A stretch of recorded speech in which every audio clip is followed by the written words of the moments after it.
삼국지 최강의 전투신이라 하면 대부분 사람들은 가장 먼저 여포를 떠올릴 것이다. 붉은 전마 적토마를 타고 방천화극을 휘두르며 전장을 종횡무진하던 그의 모습은 마치 신화 속의 전사처럼 전해 내려온다. 삼국지연애에서도 여포는 한 사람으로 유비, 관우, 장비 3형제를 동시에 상대할 정도의 초인적인 무장으로 묘사된다. 그래서 오랫동안 사람들은 그에게 삼국지 제1의 무장, 전투의 신이라는 칭호를 자연스럽게 붙여왔다. 그러나 과연 역사 속의 여포 역시 그만큼 완벽한 존재였을까? 실제의 여포는 분명 놀라운 무력을 지닌 인물이었다. 어려서부터 힘이 장사였고 11살에 가문의 장정을 쓰러뜨렸다는 기록이 있을 정도다. 전투 감각이 탁월하고 1대1 싸움에서는 누구에게도 밀리지 않았던 그는 정원, 동탁, 원술 등 여러 주군을 거치며 이름을 떨쳤다. 전장에 그의 이름이 들리면 적군이 먼저 두려움에 떨었다고 할 정도로 여포는 무력의 상징이었다. 이러한 이미지는 역사서뿐 아니라 후대의 소설, 연극, 게임 속에서도 절대적인 힘의 아이콘으로 자리 잡았다. 하지만 삼국시대는 단순히 힘만으로 살아남을 수 있는 시대가 아니었다. 지략과 충해 그리고 리더십이 함께 어우러져야 진정한 전쟁의 신이라 불릴 수 있었다.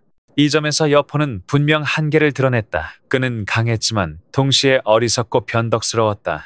한때 주군이었던 정원을 배신하고 동탁에게 붙었다가 이내 동탁마저 죽이고 또다시 다른 세력으로 옮겨다녔다.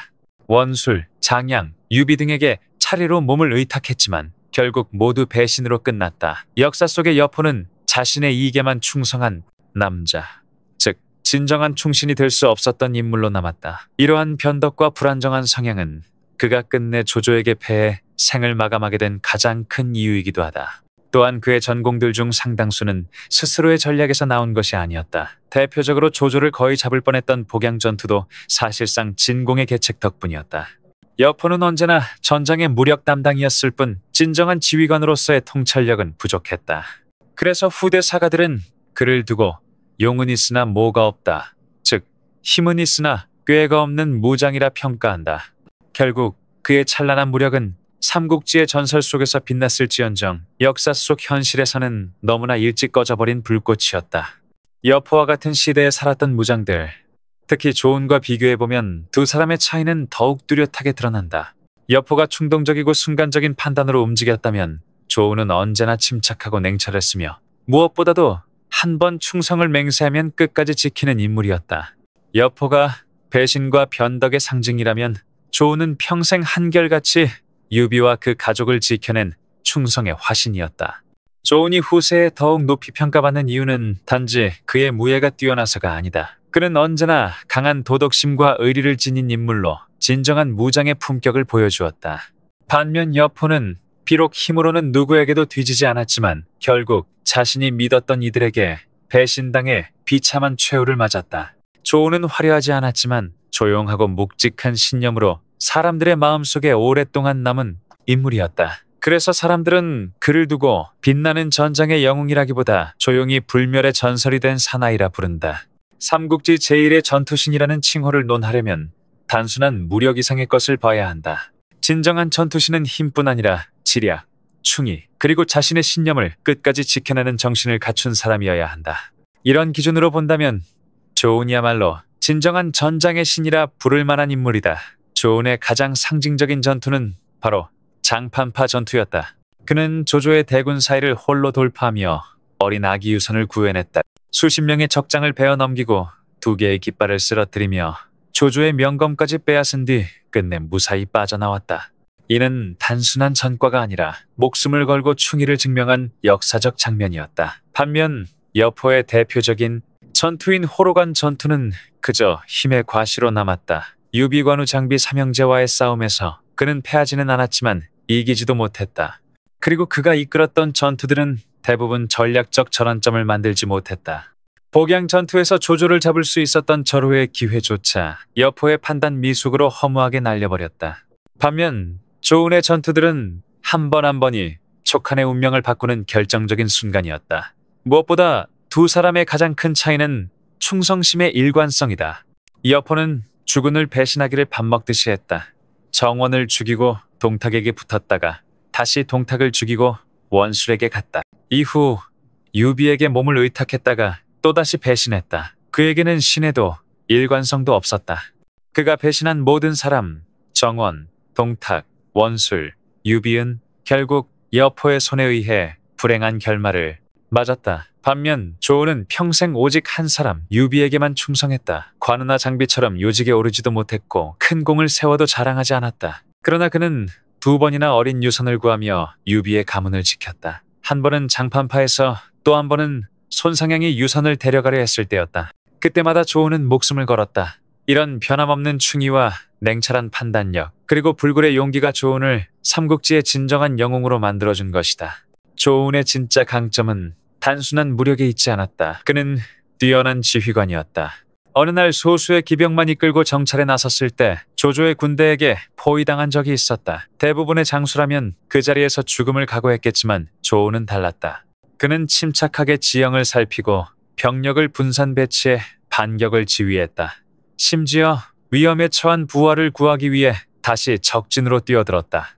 결과적으로 그는 포위를 뚫고 탈출했을 뿐만 아니라 조조군에게 어딘가에 대병력이 숨어있는 게 아닐까 하는 공포심을 심어 퇴각하게 만들었다. 돌아오는 길에는 장압이 추격해왔지만 조은은 병사들에게 성문을 닫지 말고 오히려 활짝 열라고 명했다.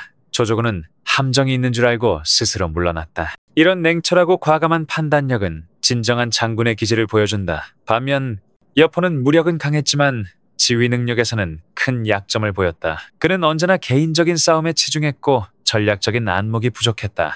위급한 순간에 결단을 내리지 못하고 좋은 기회를 스스로 날려버리는 경우가 많았다. 서주를 잃고 합의성에서 조조에게 포위당했을 때도 끝내 효과적인 방어 전략을 세우지 못했다. 결국 그의 패배는 단순한 전력 차이가 아니라 지휘관으로서의 한계 때문이었다. 조은은 또한 자기 관리와 규율에서도 완벽했다. 평생 수백 번의 전투를 치르면서 단 한 번도 화살에 맞거나 부상을 입은 적이 없었다. 항상 철갑과 투구로 몸을 보호하고 전장에서도 방심하지 않았다. 반면 여포는 무모하고 과감했지만 그만큼 방심도 많았다. 이 차이는 두 사람의 성격과 사고방식을 단적으로 보여준다. 조은은 전투의 신이기 이전에 자신의 생명과 부하를 소중히 여긴 진정한 군인이었다. 게다가 조은은 매우 현대적인 전술 감각을 지닌 인물이었다. 그는 싸움에서 이기는 것만큼 병력을 아끼고 후퇴의 타이밍을 아는 것을 중요하게 여겼다. 부하들을 신뢰하고 병사들의 사기를 지키는 법을 아는 지휘관이었다. 반면 여포는 본능적으로 싸웠고 전투 후의 결과나 희생에는 큰 관심이 없었다. 이런 차이는 삼국지 정사, 진수의 기록에서도 분명하게 드러난다. 결국 결론은 하나다. 순수한 힘으로만 따진다면 여포는 여전히 무적의 전투신이라 불릴 만하다. 하지만 전투력, 지휘력, 충성심 그리고 인품까지 모두 고려한다면 진정한 삼국지 제1의 전투신은 조은이었다. 그는 일생백전무패, 단 한 번도 화살에 맞지 않은 사나이로 불리며 영원한 전장의 전설로 남았다. 한편 관우는 의와 무를 겸비한 인물로 후대의 무성으로 추앙받았다. 공자에 비견될 정도로 도덕적 상징이 된 것이다. 조은과 관우 두 사람은 모두 촉한의 영웅이었지만 싸움의 방식과 성격은 완전히 달랐다. 그리고 그 차이가 바로 그들의 운명과 전설을 갈라놓았다. 조은이 평생 단 한 번도 화살에 맞지 않았다는 이야기는 과장이 아니다. 진수의 삼국지에도 기록되어 있듯 그는 놀라운 회피력과 방어 감각, 그리고 절제된 전투 방식을 갖춘 무장이었다. 그의 이름이 세월이 흘러도 잊히지 않는 이유가 바로 여기에 있다. 관우는 청룡언월도의 명성으로 삼국지 최고의 무장 중 한 명으로 꼽히지만 사실 그는 여러 번 화살에 맞아 생사의 기로에 선 적이 있었다. 심지어 한 번은 독화살이 뼈에 박혀 목숨을 잃을 뻔하기도 했다. 그 이유 중 하나는 무기와 전투 스타일의 차이에 있다. 관우의 주무기는 대도따, 즉 청룡언월도였다. 위력이 강력하고 한 번 휘두르면 적을 제압할 만큼 위압감이 있었지만 무겁고 다루기 어려워 속도나 유연함은 떨어졌다. 좁은 공간에서는 공격 각도가 제한되고 순간적인 돌발 상황에 대처하기 힘든 단점도 있었다. 반면 조은의 무기는 창이었다. 창은 정밀함과 속도, 균형감이 생명이다. 창술은 단순히 찌르기만이 아니라 거리 조절, 시야 확보, 순간 반응 등 고도의 집중력과 감각을 요구한다. 조은은 바로 그 창을 통해 싸움의 흐름을 읽고 주도권을 잡는 법을 터득했다. 그의 일격은 언제나 계산된 각도와 거리에서 나왔고 상대가 반격할 틈조차 주지 않았다. 그래서 조은의 전투는 빠르고 유려하며 허점이 거의 없었다. 반면 관우는 힘과 기세로 상대를 누르는 스타일이었다. 화려하지만 방어에는 다소 약했고 그 때문에 빠른 반격이나 원거리 공격에는 취약했다. 실제로 전장에서 화살에 맞은 이유도 바로 그런 전투 방식에서 비롯된 것이다. 또 하나 주목할 점은 전투 시의 안전의식이다. 조은은 언제나 철갑과 투구를 착용하고 전투 전에는 반드시 장비를 점검했다. 그는 자신의 생명을 단순히 개인의 것이 아닌 주군과 군사들을 지키는 책임의 상징으로 여겼다. 반면 관우는 달랐다. 그는 늘 푸른 전복에 붉은 수건을 두르고 무거운 갑옷은 잘 입지 않았다. 전쟁터에서도 기품과 의기를 중시하며 진정한 무장은 두려움을 모른다는 신념으로 싸웠다. 그러나 그런 자존심은 때로는 치명적인 방심으로 이어졌다. 물론 두 사람의 차이가 옳고 그름의 문제는 아니다. 그것은 단순히 전투 철학의 차이일 뿐이다. 관우는 명예와 의리를 최우선으로 여긴 무인의 상징이었고 조우는 실리와 생존 그리고 임무 완수를 중시한 실전형 장수였다. 관우가 화려한 의기로 빛나는 별이라면 조우는 냉철한 판단력으로 어둠 속에서 빛나는 검과도 같았다. 조운의 예리한 판단력은 여러 전투에서 드러난다. 그가 주유의 부하 주부에게 쫓길 때 활 한 발로 적의 돛을 찢어버려 제갈량의 배를 구한 일화는 유명하다. 또 다른 전투에서는 창을 돌려 화살비를 막아내기도 했다. 이는 단순한 무력의 결과가 아니라 냉정한 판단과 순식간의 계산 능력이 만들어낸 결과였다. 게다가 조우는 사람을 관찰하는 눈도 탁월했다. 유비의 혼사 자리에서 오국태의 미묘한 태도를 눈치채고 곧바로 유비에게 경고해 암살 음모를 막은 일은 그의 신중함을 보여준다. 만약 그 자리에 관우가 있었다면 어땠을까? 아마 성격이 너무 직선적이라 상대의 속내를 파악하기도 전에 충돌이 일어났을 것이다. 관우는 군자의 도리를 중시했지만 동시에 감정에 솔직하고 자존심이 강했다. 조우는 그와 달리 한 걸음 물러서 전체를 보는 여유와 냉철함을 갖춘 인물이었다. 결국 두 사람 모두 삼국지의 전설이지만 지혜로 이긴 무장과 의기로 빛난 무장. 이 둘의 차이는 전투 철학의 본질적인 대조를 보여준다. 결국 종합해보면 조우는 삼국지 전체를 통틀어보기 드문 완벽한 균형을 가진 무장이었다. 뛰어난 무예와 단단한 방어력, 철저한 자기관리, 그리고 전장에서의 놀라운 적응력까지. 그는 그야말로 전장의 교본이라 불릴 만한 인물이었다. 관우가 명성과 기계로 상징되는 장수라면 조우는 실전에서 진정으로 믿을 수 있는 장수였다. 명예를 중시한 관우는 종종 그 자존심 때문에 허점을 드러냈지만 조우는 냉정함과 절제된 판단으로 자신과 죽은 모두를 지켜냈다. 삼국지의 수많은 무장들을 논할 때 사람들은 보통 누가 더 강했는지, 누가 더 많은 적을 베었는지에 집중한다. 하지만 진정한 위대함은 단순한 무력에 있지 않다. 전란 속에서도 끝까지 의리를 지키고 권력과 이익 앞에서도 흔들리지 않는 마음, 그것이야말로 진짜 영웅의 조건이다. 그런 의미에서 조우는 단순한 전사가 아니라 충의의 화신이었다. 그는 혼란과 배신이 난무하던 시대 속에서도 한결같은 충심으로 주군을 지켰고 그 신념은 죽을 때까지 변하지 않았다. 조우는 처음부터 특별한 출신이 아니었다. 유비의 고향 사람도 아니었고 관우나 장비처럼 의형제 관계로 묶인 사이도 아니었다. 그는 원래 공손찬의 휘하에 있었지만 유비를 만난 후부터는 오직 한 길만 걸었다. 일단 마음을 정하자 조우는 단 한 번도 주군을 바꾼 적이 없었다. 권력 다툼이 끊이지 않던 시대에 끝까지 한 사람을 섬겼다는 것 자체가 이미 대단한 일이다. 그는 벼슬이나 영광을 바라지 않았고 평가가 낮다고 불평하지도 않았다. 그가 충성을 바친 이유는 지위가 아니라 신념과 의리였다. 그의 충성을 가장 극적으로 보여주는 장면은 바로 두 번의 유선 구출 사건이다. 첫 번째는 장판파 전투였다. 조조의 대군이 밀려오자 유비의 군은 순식간에 무너졌다. 누구도 돌아가려 하지 않았지만 오직 조운만이 홀로 적진으로 뛰어들었다. 그는 유선과 간부인을 구하고 조조의 군세를 해치며 돌아왔다. 그때의 조운은 그야말로 인간이 아니라 신에 가까운 존재였다. 두 번째는 유비가 죽은 뒤 손상향이 어린 유선을 데리고 오나라로 돌아가려 했을 때였다. 모두가 상황을 피하려 할 때 조우는 홀로 병사를 이끌고 길을 막았다. 그는 끝까지 주군의 혈통을 지켜냈고 그 덕분에 촉하는 삼국의 한 축으로 남을 수 있었다. 조운의 충성과 절제는 일상의 삶에서도 드러난다. 그는 30여 년 동안 유비를 섬기면서 단 한 번도 공을 자랑하거나 관직을 요구한 적이 없었다. 오히려 큰 전공을 세운 뒤에도 항상 뒤로 물러나 있었고 관우 장비 마초 황충에게 밀려 5호 대장군 중에서도 낮은 자리를 맡았다. 하지만 그는 질투하지 않았다. 조운에게 중요한 것은 명예나 권력이 아니라 끝까지 자신이 믿는 길을 지키는 것이었다. 그래서 오늘날까지도 사람들은 그를 단순한 무장이 아닌 혼란 속에서도 변치 않은 충의의 상징으로 기억한다.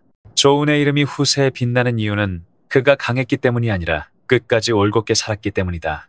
삼국지의 정사 삼국지를 집필한 진수는 조운에 대해 특별한 존경심을 담아 기록했다. 그는 조운을 재능과 덕을 겸비하고 충의로 일생을 바친 인물이라 평가하며 평생토록 나라와 임금에게 한 점 부끄러움이 없었다고 칭했다. 후대의 명나라와 청나라 또한 그를 관우와 함께 제왕묘위에 모셨다. 이곳은 오직 도덕성과 공적이 탁월한 인물만이 모셔질 수 있는 성스러운 공간이었다. 황족도 아니고 개국공신도 아닌 조운이 관우와 나란히 그 자리에 오른 것은 그만큼 후세가 그를 얼마나 높이 평가했는지를 보여준다. 후대 사람들은 조운을 두고 이렇게 시를 읊었다. 붉은빛 날개로 용이 솟고 백마의 발굽이 적진을 해치네 42년 제왕의 운명 장군이 지켜 세운 공이라. 이 시는 단순한 무용담이 아니다. 조운이 유선을 구하며 나라의 명맥을 지켜낸 순간 그 한 사람의 충성이 나라의 운명을 바꿨음을 상징적으로 노래한 것이다. 조운이 더욱 빛나는 이유는 그가 명예나 권력을 위해 싸운 인물이 아니라는 점이다. 수많은 무장들이 세력을 바꾸며 권력을 줬던 혼란의 시대에도 조운은 끝까지 유비의 곁을 지켰다.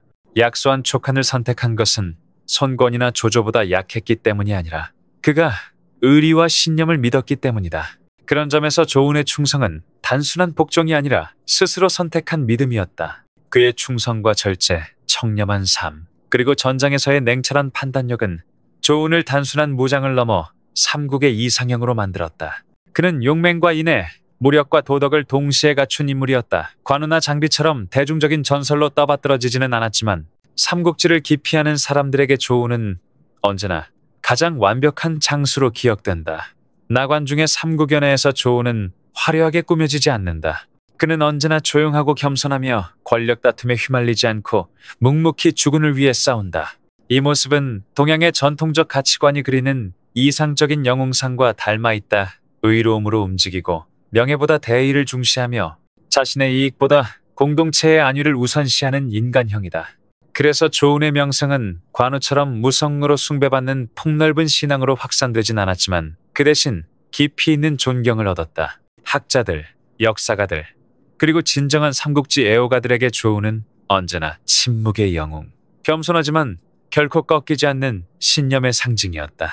그 상징성은 후대의 제왕묘의 조운이 관우와 함께 봉안되었다는 사실로 더욱 분명해진다. 명나라와 청나라 시절 유교적 가치관이 국가의 근본으로 자리 잡았을 때 조운은 충, 절절의 애를 모두 갖춘 인물로 다시 조명받았다. 그의 존재는 단순한 소설 속 영웅이 아니라 역사 그 자체의 이름을 새긴 진정한 인물이었다. 오늘날에도 조운의 이미지는 다양한 예술과 대중문화 속에서 끊임없이 재해석되고 있다. 영화, 드라마, 게임 진삼국무쌍, 토탈, 워, 삼국, 삼국지 온라인 같은 작품에서 조운은 언제나 백마를 타고 장창을 든 고독한 영웅의 모습으로 등장한다. 그는 세월이 흘러도 변하지 않는 상징이다. 화려하지 않지만 강하고 냉정하지만 따뜻하며 언제나 믿을 수 있는 전사의 얼굴로, 바로 그것이 조운이 지금까지도 사랑받는 이유다. 관우가 때로는 지나치게 신격화되어 현실감이 떨어지고 장비가 다혈질과 충동적인 성격으로 묘사되는 것과 달리 조운은 언제나 믿을 수 있는 인물로 그려진다. 후세 사람들이 그를 사랑하는 이유는 그가 가장 많은 전공을 세웠기 때문이 아니라 전투에 능하면서도 끝까지 충성과 절제를 지킨 드문 인물이었기 때문이다.